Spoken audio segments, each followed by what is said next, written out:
So our next speaker is a physician, researcher, neuroscientist, and a wellness advocate and educator. Dr. Thomas Wood is a neuroscientist at the University of Washington in the Department of Pediatrics, and I'll hand it over to Annika to introduce Dr. Wood. Hi, I'm very excited to now introduce my PI, Dr. Tommy Wood, as our next speaker. Dr. Wood first completed his medical degree in the UK and then went on to also receive a PhD. He is now a researcher at the University of Washington in neonatology within the Department of Pediatrics, focusing on neuroscience. Additionally, Dr. Wood is very active in a number of research fields such as wellness and longevity. Hello, everybody. Thanks so much for the invitation to be here. It's a real honor to speak to you all today. I've been tasked with talking about wellness and longevity. I'm going to focus largely on the high income setting or the high resource setting, because that's the thing that I'm most familiar with. But I think some of the principles that we talk about today are really relevant to everybody around the world that we would hope to have a long, healthy and happy life. Like Annika briefly mentioned, I run a basic neuroscience lab in the Division of Neonatology at the University of Washington. We look at ways to treat babies with brain injury, essentially due to multiple different injuries. But at the same time, I also work in some sort of tangential fields that are maybe more related to what I'm going to talk about today. So through various companies and digital health companies, I work with athletes, work trying to prevent and reverse metabolic disease, cognitive decline, also with some charities like Food for the Brain in the UK. And I'm a founding trustee and director of the British Society of Lifestyle Medicine, which is now the second largest lifestyle medicine society in the world. I think before we get started, I have a couple of polls that we were going to set up, just questions for you guys to think about. I'm not necessarily going to give you the answer, but I think maybe think about what you think about the answer now, and then does it change as we sort of go through the talk. So they're up now.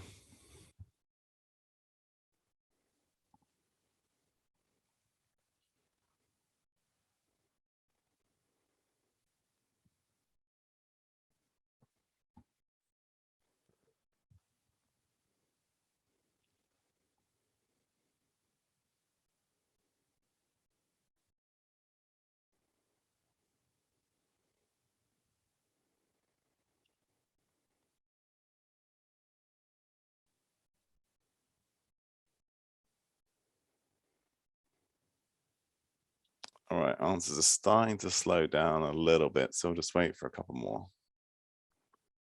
About 60%.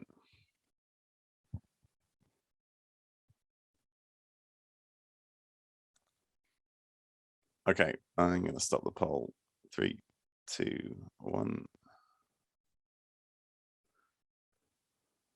Okay, so you should be able to see the results. The first question was, tell me what you think about this statement: my personal health and wellness is my own responsibility. 91% of people said they agreed with that, 9% said they disagreed. Then I asked what you thought might be the most important thing for living a long and healthy life. And we've got some pretty varied responses across the board, which is great. So some people thought genetics, diet, sleep, exercise, environment, and socioeconomic status. So actually, some people thought any one of those might be the most important thing. And again, I'm not necessarily going to give you an exact answer, but I might be interested for you guys to think about what you think after the presentation, whether any of that has changed. Okay, so if we think about a framework for health, this is my personal framework for health and wellness. I think it has to be practical, has to be evidence-based. It has to account for the majority of real world observations, real people living their real lives. And it also has to be equitable. So that allows for some personal decision-making, but also acknowledges social determinants of health, which we'll talk about a little bit towards the end. If we think about causes of death, right? So the ultimate end point of life and the goal of wellness is to live a long time and avoid mortality or dying for as long as possible whilst remaining healthy. These are the major causes of death in the US, and you can kind of see them all here heart disease, cancer, this is stroke, nephritis. These are diseases of the kidney, hypertension, high blood pressure, Parkinson's disease, and Alzheimer's disease. These have been increasing recently. If we look across all the most common causes of disease, these ones here account for 75% of deaths in the US, and 80 to 90% of those are associated with lifestyle and the environment, which then means we may be able to have some impact on them. And this is really what I think we're dealing with. The average person is this: sedentary, inside, sleep deprived, stressed, and alone. And all of those things can impact our health and wellness. And if we think about what we might need in order to be healthy, I think about these expected inputs. What does our biology expect and appreciate? And are we getting that from our environment? So here we have things like movement, a nutritious diet, some social connection.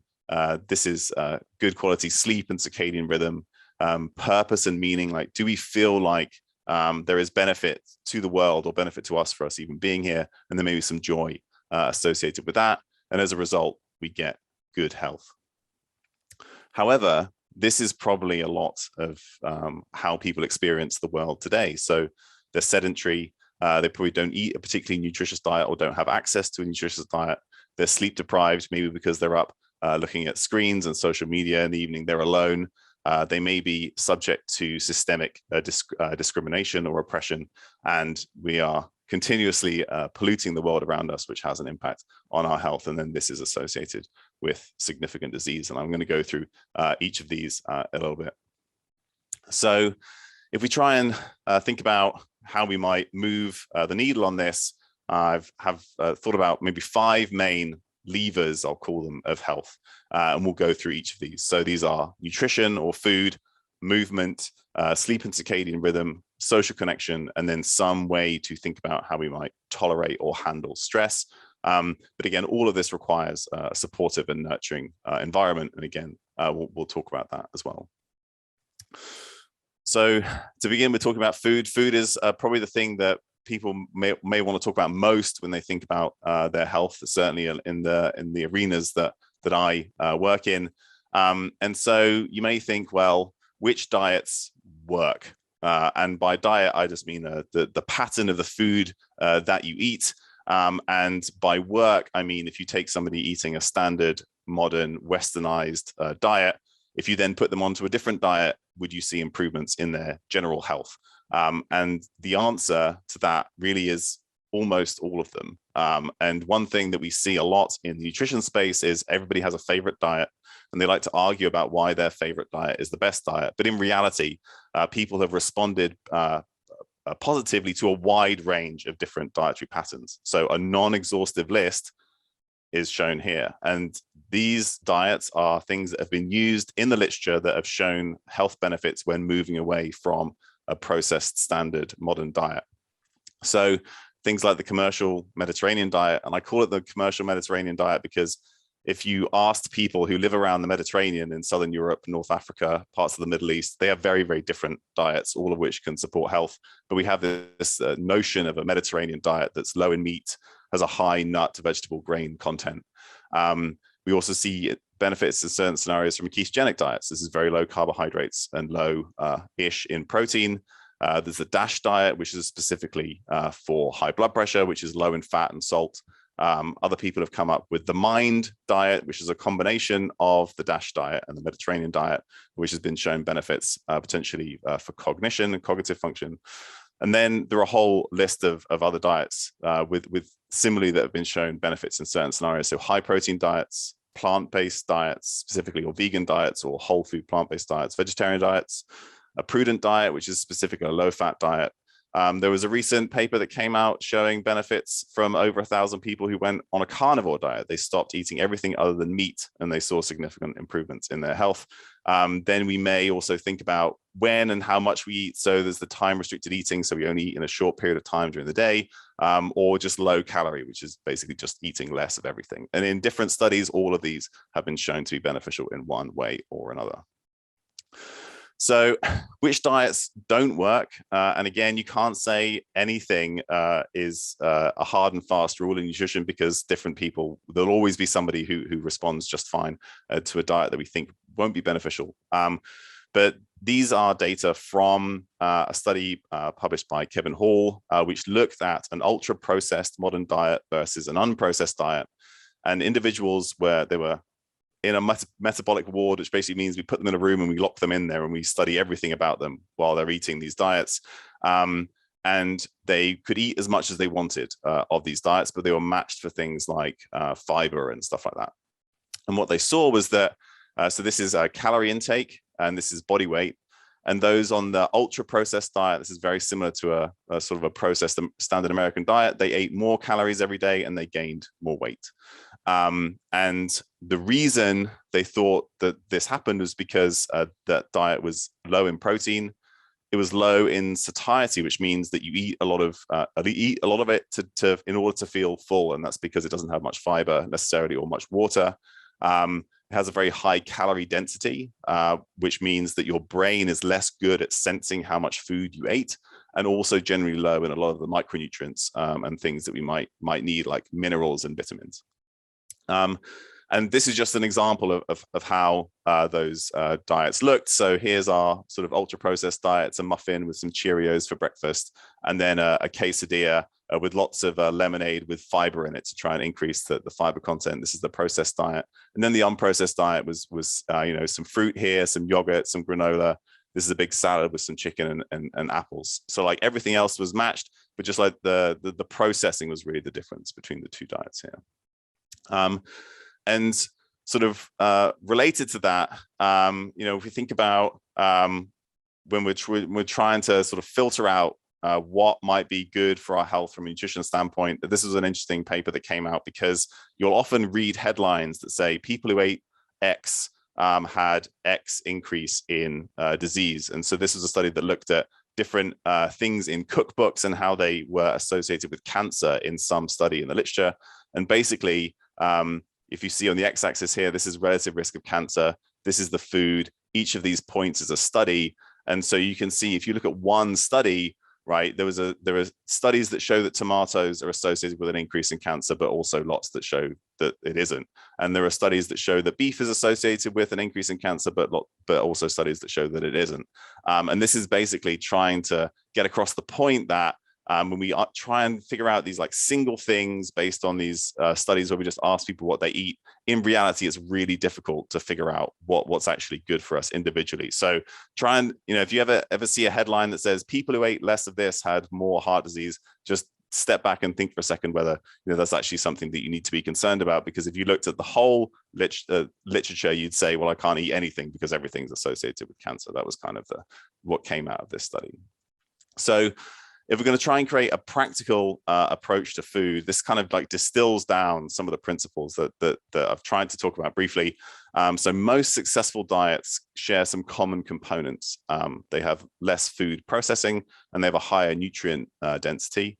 One way to think about this, particularly if we think about how genetics may inform what we might need to eat, is this something that your great grandparents or your great-great-grandparents would have eaten? And there's some recent data to suggest that those whose ancestry comes from closer to the equator, maybe they do better with slightly higher carbohydrate diets, whereas those whose recent ancestors are more further from the equator, maybe they do better on the slightly higher protein, lower carbohydrate diets, because that was the environment that they sort of evolved in. But again, this is sort of like a very early field. But is this something food that your recent ancestors would have recognized as food?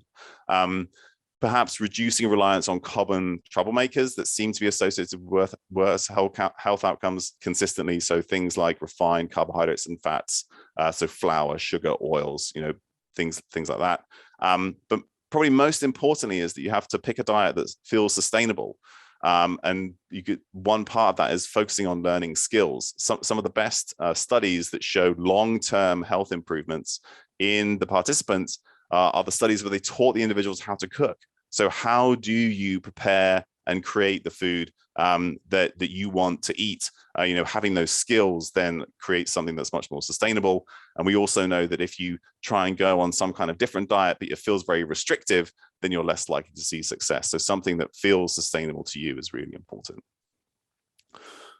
So next, we're going to talk about movement. And one of the easiest ways to get more movement into our day is just to spend less time sitting. And that can be literally anything. It could be standing. I'm at a standing desk right now. It can be just getting up and moving around a little bit. There's this big sort of drive nowadays to do something called movement snacks, which basically just means every hour or two you get up, you stretch, maybe walk up and down a few stairs. You could do a few push-ups if you wanted, but literally just getting around and not being in the same position all the time. This is a large study. It's a type of study called a meta-regression, where they looked at total sedentary times. This is time spent sitting every day. And then this is a metric of risk of death, the hazard ratio on the y-axis. And you basically see that once you get much above sort of 9 or 10 hours a day of like sitting, this is not excluding time in bed asleep, obviously, then you start to see the significant increased risk of death. Importantly, if you also move, that actually counteracts or seems to counteract some of these negative effects. So in this study, there's lots of different things going on here, but what they looked at was individuals who exercised or moved around, and this is just brisk walking or something like that, for 30 to 40 minutes a day, 10 to 15 minutes a day, or less than 5 minutes a day. And then they looked at how much time they spent sedentary, so sitting down, and that was either less than 9 hours, 9 to 10 hours, or more than 10 hours. In those who did 30 to 40 minutes of movement a day, and that's just the standard government guidelines for movement, there was basically no increased risk of death based on how long they spent sitting every day. So it doesn't take a lot, just a little bit every day can really add up and make a big difference. And that's also the point of this slide here. So 2 different studies. The graph on the left basically just looks at the risk or hazard of death, that's on the y-axis here, based on cardiovascular fitness, just like how fit are you. They had these people run on a treadmill, and basically no matter where you start, if you can be a little bit fitter, then you'll see a linear benefit in terms of your risk of death. So no matter where you are, you can always be a little bit better, and you'll definitely see a benefit there. And one easy way to do that is with walking, just getting out and walking more. And here, this is so it's a similar risk on the y-axis here. This is number of steps per day. And basically from about 2,000, 3,000 steps a day, which is basically the average person who doesn't do any sort of concerted movement during the day, there's a linear benefit. So a linear decrease in risk of death just with the more steps that people do. So often people think that they need to go out and spend, an hour running or something like that. Actually, it probably takes much less than that. Just like small amounts of movement can really build up during the day. Separately from that, but also very related, is how strong you are. And so this is a very nice study that looked at individuals in their 50s and 60s, and then followed them up for a long period of time, 20 or 30 years.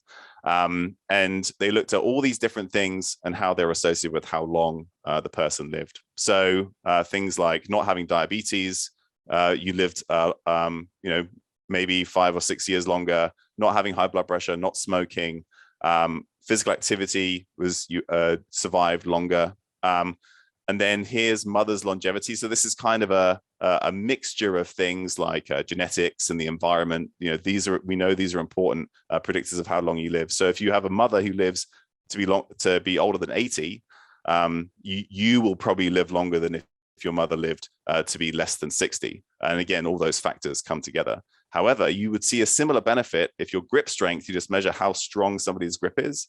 Those who are in the top third of grip strength had a similar benefit to those who had a longer lived mother. So just having this good function, and again, it doesn't require any heroics, you just want to be in the top third of the population, seems to be significantly associated with better long-term health and longevity.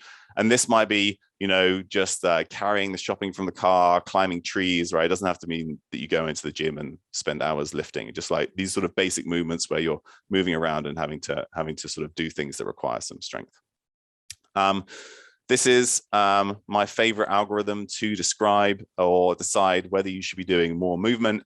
And if you're thinking about your sort of health and fitness, are you making progress? Do you feel like you're getting fitter? Do you feel like you're getting stronger? If you are, then that's great. That's more than enough. If you aren't, then, you know, how do you feel? Do you feel like you're doing too much? Then maybe you could do a little less. Do you feel like you could do more? Then you could do a bit more. And all of these things, you know, these small things sort of add up over time. So then the next section we're going to talk about was sleep and circadian rhythm. And, you know, first of all, we might think, well, why do we even need to sleep? We know it's essential to life. There's been this big push recently in society acknowledging the importance of sleep, which I think is great. And there are a number of things where we can look at the amount of sleep that people get, and we can look at some of their health outcomes. So these are some graphs here. This is the average amount that people sleep per day, and then this is their risk of death. And so if you get below maybe 6 hours on average per night, then you start to see this increase in the tail here. At the other end, you know, this has been a big discussion in the sleep literature, but basically those people who sleep 8, 9, 10, 11 hours per day, it's probably have an increased risk of death, but it's probably not because more sleep is bad for you. It's probably because they have some kind of health condition that then results in them sleeping longer, and then that's associated with a higher risk of death. But something like 6 to 8 hours per day seems to be best on average. And so this graph is looking at risk of Alzheimer's disease or cognitive decline, and they see pretty much the same thing. 6 to 8 hours seems to be most beneficial. In the short term, sleeping more makes you a nicer person to be around and improves your cognitive function sort of on a day-to-day basis. So this was an interesting study that had people either sleep a normal amount or sleep deprived. And then they asked them to look at a picture of somebody's face and try and decipher that person's mood. They're trying to figure out, you know, whether empathy was affected by sleep deprivation, and it was. So those who are sleep deprived are less able to see somebody else and, you know, be empathetic and or understand their facial expressions or their intentions. And we know that when we're sleep deprived, anything that could seem like some kind of threat automatically becomes amplified. We're sort of primed to have a negative reaction to something if we're sleep deprived. For those of you who are studying, so I know we have high school students, we have like medical students, we have undergrads.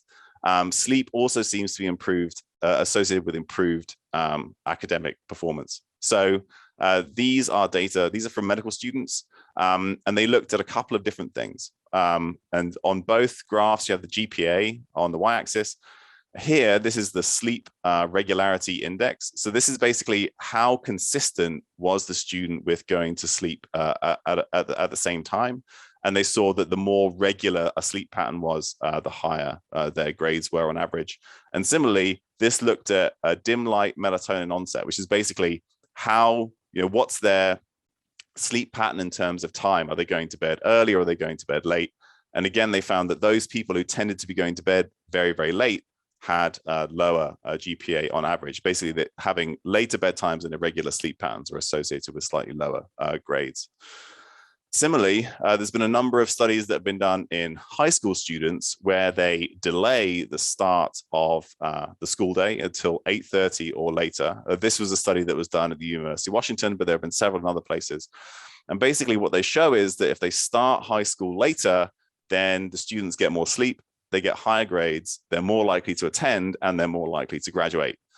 So a huge number of benefits from allowing individuals and students to sleep more. Sort of tied to all of this is the fact that there's this increasing body of research that says that the processes that happen in your body happen on a schedule, this regulated 24-hour or circadian rhythm. And if you have a healthy circadian clock, we call it, then you know, that's associated with better sleep, better alertness and cognitive function, and better overall health. However, when these things are mistimed, or we don't have this sort of regular schedule, and we see this in things like shift workers or pilots or airline attendants, because they're constantly changing time zones, or they're always like asleep during the day or working during the night and switching back and forth. And this is associated with sort of worse overall health as well as worse sleep. So, you know, if you're going to try and do this as best you can, really what you want to do is get light when it's light outside and darkness at night. But not everybody can do that. So what we're seeing is that if you can't do that, again, because of your job or other things, then a consistent routine seems to be really important. So just creating a regular routine within your daily lifestyle. So something like 6 to 8 hours of sleep, and then sort of work back from when you know you're going to wake up. So, get in bed 8 to 10 hours before you need to wake up, dim your lights 1 to 2 hours before that to sort of like get the body ready for sleep. Have maybe your largest meal a couple of hours before that, because eating really close to bedtime can affect sleep. And then as soon as you're awake, get outside, get exposed to light, and all of these things sort of time the clock and get everything started and working on that rhythm. The next thing, as we go through our list, is social connection. And I know that probably most of the people on this call don't use Facebook anymore because that's what their parents use. But hopefully you kind of get the idea of this image. And we've seen, again now from a number of studies, that social isolation, being socially isolated or not having good social support, is associated with worse health and also an increased risk of death. So this was a very large study, and Julianne Holt-Lundstad has written some really nice papers, both several years ago as well as more recently, talking about the physical effects of being socially isolated. But in this study, she found that being socially isolated or being lonely or living alone basically increased the risk of death by about 30%. And some people have estimated that this is a similar magnitude as smoking 10 cigarettes a day. I don't think we can compare them directly, but that's the sort of the magnitude of increase in the risk of death that we see with being socially isolated. And there's a number of reasons for this. It affects the immune system and our psychological responses, and all these parts of the body are sort of important for keeping us healthy and happy. This is again related to essentially showing the same thing, but now looking at cognitive decline and dementia, because my focus is often in the brain. But these are meta-analyses, so basically looking at the aggregated effects across multiple studies in adults who have good social engagement or have good social support. They have a decreased risk of dementia or cognitive decline. And those who have poor social engagement, or they feel socially isolated, or they feel lonely, they have an increased risk. And probably because at least part of it is that a good social connection is really important for our brains to function. It's one of the things that makes us human. And one expression of that that I mentioned briefly earlier is purpose. Like, do you feel like you have a purpose in this world? And this is a study that looked at those who are in the top 10% and bottom 10% of a scale of purpose, like just feeling like you have a place and you have worth. Do you have purpose? And what they saw was that as they followed these individuals over time, those who had the lowest purpose, after 5 years, they had about a 4 times increased risk of death than those who had very high purpose. So again, that's just like this expression of, do you feel like you have this place in the world? And so, there are multiple ways that we can think about this, but really, as we try and help ourselves and help others have some degree of health and wellness, engaging purposefully seems to be really important. So learning things and maybe learning them in a group, establishing and maintaining good social connections, and quality is really more important than quantity. And we know that if you have lots of connections, but they're not very good, that can actually have a negative effect on your health.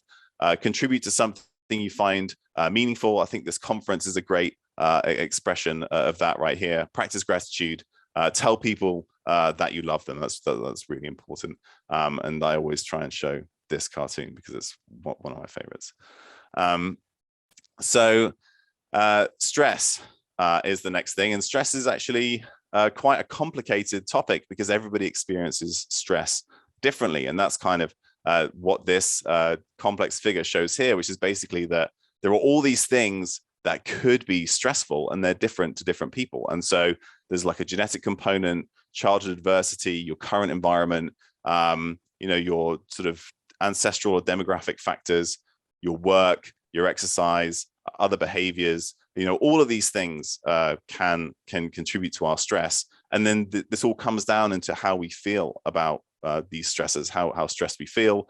And then downstream of that, there's these whole sort of physiological and immunological responses that then can have this long-term effect on our health and wellness. But the critical thing being that there are so many things that could make us feel stressed, and it's different from person to person, but they have these sort of then common downstream factors where stress can then affect our health.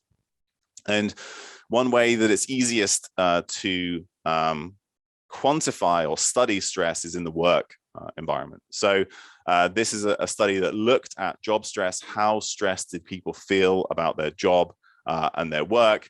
And basically it showed that regardless of who they were or their background, having a high level of job stress was associated with an increased risk of mortality. That's what all these bars show here. And if you sort of step back a little bit, what's important is that actually the body responds quite, when we're stressed, we try and adapt around it. And you can think about lots of things that cause a small amount of stress that then allow us to become stronger in response. So exercise is one example of that. It is a stress on the body, but as a result, you become stronger. However, and that's what this graph shows here. So this is your response, this is your exposure or dose, right? And so a little bit is beneficial, you get this beneficial response, but then if you have lots, then it can have a negative effect. And so that might be, again, in exercise, overtraining is very common in athletes. They do too much, they don't recover, and it has a negative effect. And this is the same for all stresses. So any stress that you get exposed to, if you don't ever get a chance to step back, relax, and recover, you won't see any benefit, and it will just build up over time. And that's important because some stresses we can't escape. Maybe that's the job stress thing. But then also there are some stresses that people are exposed to in their environment or systemically that they just have no option to escape from, and that can then negatively affect their health. So the important thing is that we need, if we're going to respond to a stress in a beneficial way, we need to be able to step away from it and recover from it, which not everybody can. This is an example of how some stress can be beneficial. So this is a study where they looked at those who did regular exercise or didn't, and then they looked at changes in their mood in response to a stressor. And the stressor was something called the Trier Social Stress Test, which is basically, with no preparation, you have to give a 5-minute talk on a topic that's just given to you. And then you have a panel of people who just watch you with blank faces while you talk. So you get like no feedback, no time to prepare. It's very stressful. And what they saw was that those who did regular exercise, so they have this kind of stress in their life, this sort of beneficial stress, they saw they were more resilient to this stressful event, even though it wasn't related to exercise. So some of these things can sort of like cross over and benefit you from one area into another. So to kind of summarize the stress aspect, it's important to acknowledge and remember that we all feel stress. It's very personal and subjective, but there are these common downstream pathways that can negatively affect our health. The goal is not to avoid stressors. That would probably be impossible. And actually exposing ourselves to small amounts of stress can then create more resilience. And this could be exercise, could be things like hot exposure, cold exposure, conversations with people who disagree with you, like being able to create some resilience to people who have diverse or antagonistic opinions is really important, because there's a lot of that nowadays. But in order to benefit from that, you need some period of relaxation and recovery, which not everybody can get.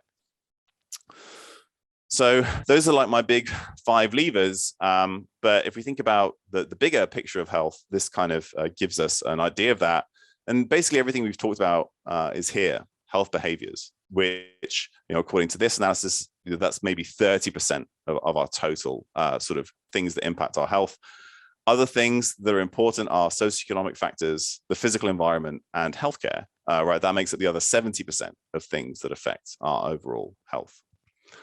And so I'm going to give a few examples of this that I think are really important. So access to healthcare. This is not something that is guaranteed or equitable either in the US or worldwide.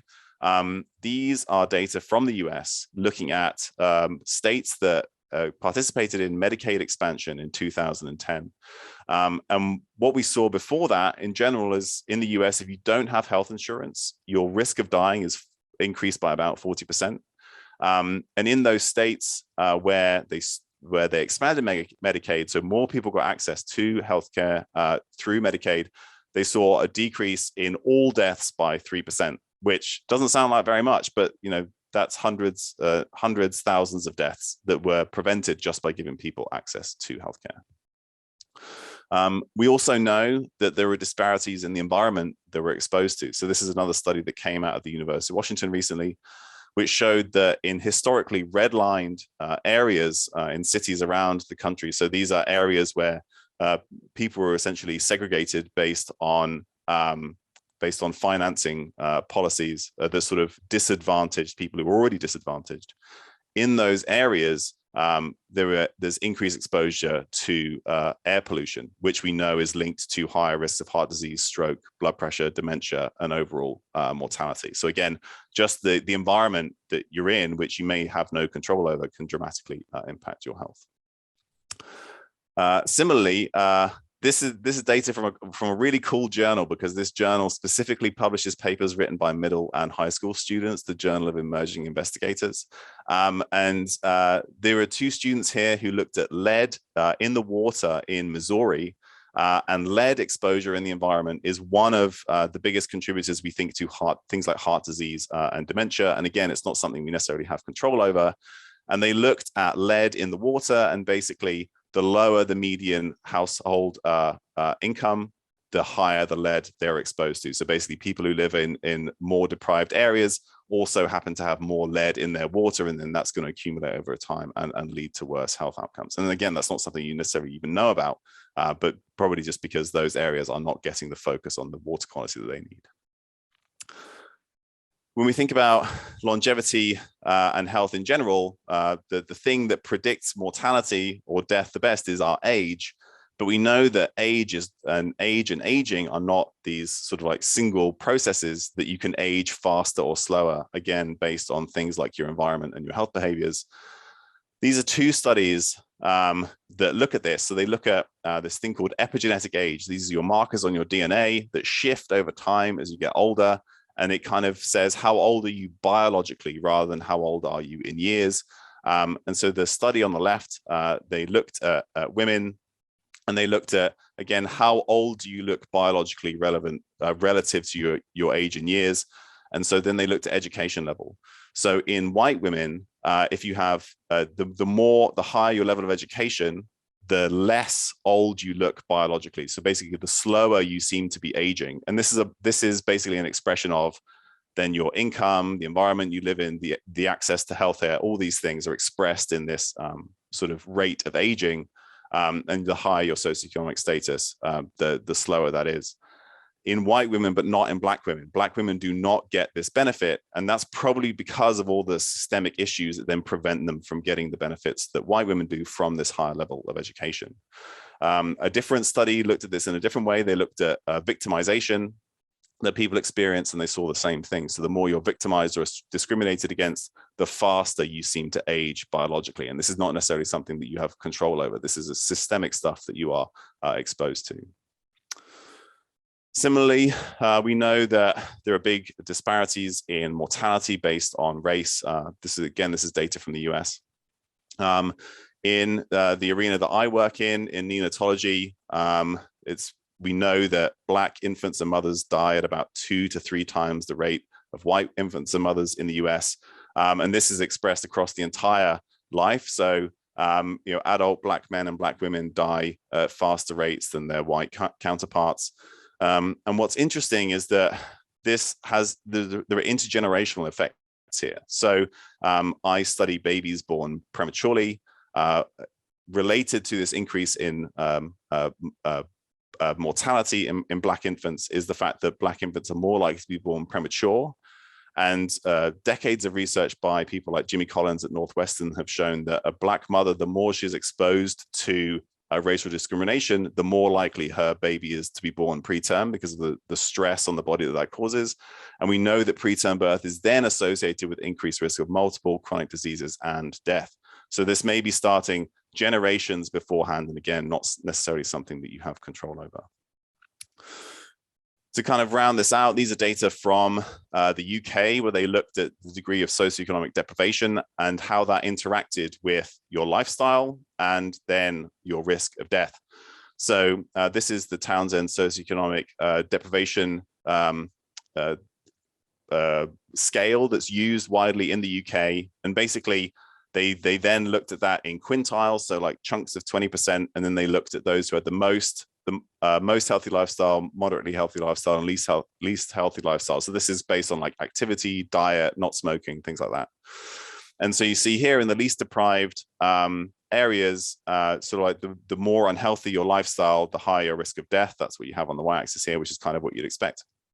But even within those who have the most healthy lifestyle, if they live in a deprived area, they have a significantly increased risk of death, again, because of sort of systemic factors beyond their control. And then this also amplifies the negative effect of an unhealthy lifestyle, again, sort of caused, driven by socioeconomic factors. So to kind of summarize that, and I think I've kind of talked over all of my time, but there are these 5 main levers of health that I think we can move ourselves around: nutrition, movement, sleep and circadian rhythm, stress, and social connection. However, this requires a permissive and supportive environment, regardless of our lifestyle. And that really should be the foundation of wellness, and not necessarily something that the individuals have control over because of systemic factors. So if there is time for questions, I will gladly take any, but otherwise, please feel free to reach out to me. Instagram is probably the best place to find me, and I would be glad to answer any questions that you have. Thank you very much. Thank you so much, Dr. Wood, for that amazing presentation. We're so appreciative of you speaking at our conference today. So we'll take a few questions. We do have time for questions. So one question that we have from the audience is that there are a lot of young people nowadays that are struggling with sleep and sleep deprivation. So what recommendations do you have for those young people, and what advice would you have for medical professionals who aren't always able to meet sleep requirements? So for young people, I think that we know that sleep demand is probably highest when you're young, and then decreases over time. So teenagers or individuals in their early 20s probably need the most sleep, and it can be really difficult because there are often lots of competing factors that I appreciate. So even if, say you live in an area where they have enlightened school administrators and they've delayed the start of the school day to 8:30 or 9 a.m. You may be a student athlete that has to get up and go and swim laps at 5 a.m. or something like that, because I know that you may be doing sports before school. So then I think the best thing really is to kind of follow that approach that I outlined, which is, you probably know when you're going to have to wake up. You want to get 7 or 8 hours of sleep. You probably need to spend an hour more than that in bed to get that much sleep. So then that gives you your bedtime, and then kind of going up to that, reducing things that are likely to affect your ability to sleep. So we know that social media can cause this sort of like these visceral responses that can negatively affect our sleep, or being exposed to bright lights late at night, which could be screens or could just be the lights in the house that can affect it as well. So just like, if you can build in this sort of like plan based on when you're going to have to wake up. Equally, I think it's really important, as we focus more on something. So if we know that sleep is important, we should also acknowledge that one night of bad sleep isn't going to really have a big effect, right? It's consistency that's really important. And in various spheres, I see people who are like now tracking their sleep and trying to optimize their sleep. And what happens is then when they have a bad night of sleep, they get really stressed about it. And actually that stress probably has more of an effect than the fact that they didn't sleep that well that night, right? So try and build in these routines if you can, but again, if occasionally something happens, that's okay. And then for health professionals, again, routine is critical. If you're working night shifts, there's some data now, particularly if you're doing swing shifts. So I remember, right, I'd work 3 nights in the ER, and then I'd get a day off, and then I'd be back doing day shifts. And actually, when your light exposure or the timing of your sleep is swinging back and forth, keeping your meal timing consistent seems to help offset some of that. So that would mean that you still have breakfast and dinner, but you wouldn't eat during your night shift. Your like dinner would become your breakfast and your breakfast would become your dinner, but then you wouldn't eat during your night shift. So you keep like that meal timing consistent. So some things like that seem to be able to offset some of the negative effects of night shifts. But again, it can be really tricky. Thank you so much, Dr. Wood, for that informative presentation. I don't think we will have time for any more questions, but thank you so much for your time. Thanks, everybody. This was really great. I really appreciate the invitation. Thank you.